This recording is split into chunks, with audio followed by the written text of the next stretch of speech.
Une équipe, un espace, un projet, ce sont les trois mots d'ordre de la Maison de la Mémoire de Mons depuis plus de 20 ans maintenant. Une maison qui investit des lieux chargés d'histoire pour faire découvrir l'homme à travers le temps. Après le couvent des Capucins, elle continue désormais sa route dans le cloître des ateliers des FUCAM et son riche patrimoine. La Maison de la Mémoire, c'est une maison.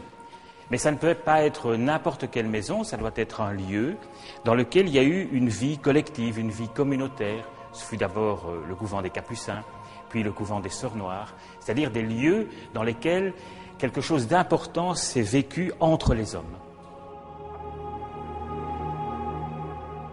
En 1987, la Maison de la Mémoire, sur proposition d'Albert Danens, professeur à l'UCL, s'installe au cœur du couvent des Capucins à Mons. Grâce au dynamisme des fondateurs de ce projet original, le couvent, occupé depuis le XVIIe siècle, revit au grand bonheur des derniers pères capucins. Quelle image vous avez gardée des Capucins de l'époque? Personnellement, je revois toujours ces hommes lorsqu'ils étaient habillés comme les Capucins l'étaient en ce temps-là, avec la bure, les sandales, leur barbe, et on les voyait d'ailleurs au travers de la ville, car ils se rendaient utiles. Les Capucins étaient fort connus en Mons pour leur charité.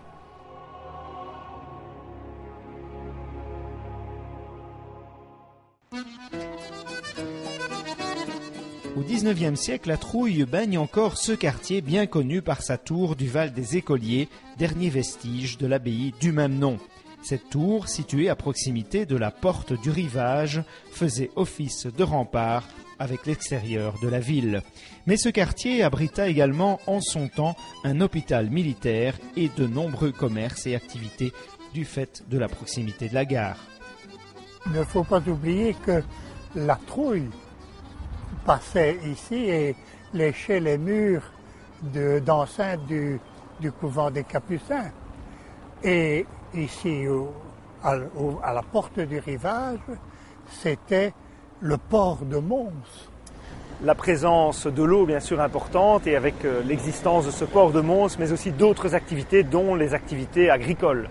Oui, notamment avec la présence ici, de l'autre côté de la Trouille, d'une ferme, la Sens-Gain, qui, il n'y a pas longtemps encore, où on pouvait voir les étables.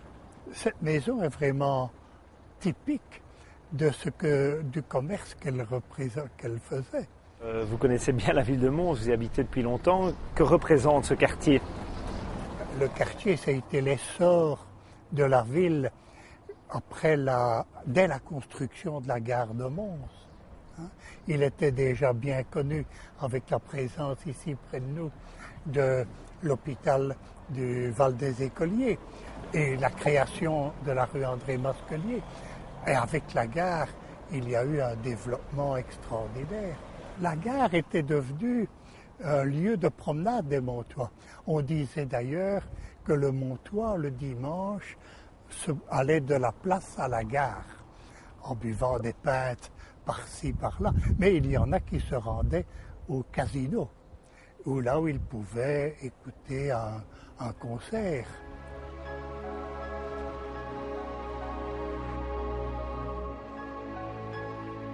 Au sein du couvent des Capucins, la Maison de la Mémoire a développé pendant plus d'une décennie de nombreuses activités. L'inauguration en 1988 avait marqué les esprits avec l'exposition Sainte-Vaudrue, mémoire millénaire. Et puis, il y a eu la restauration de la bibliothèque des Capucins qui a malheureusement disparu depuis lors.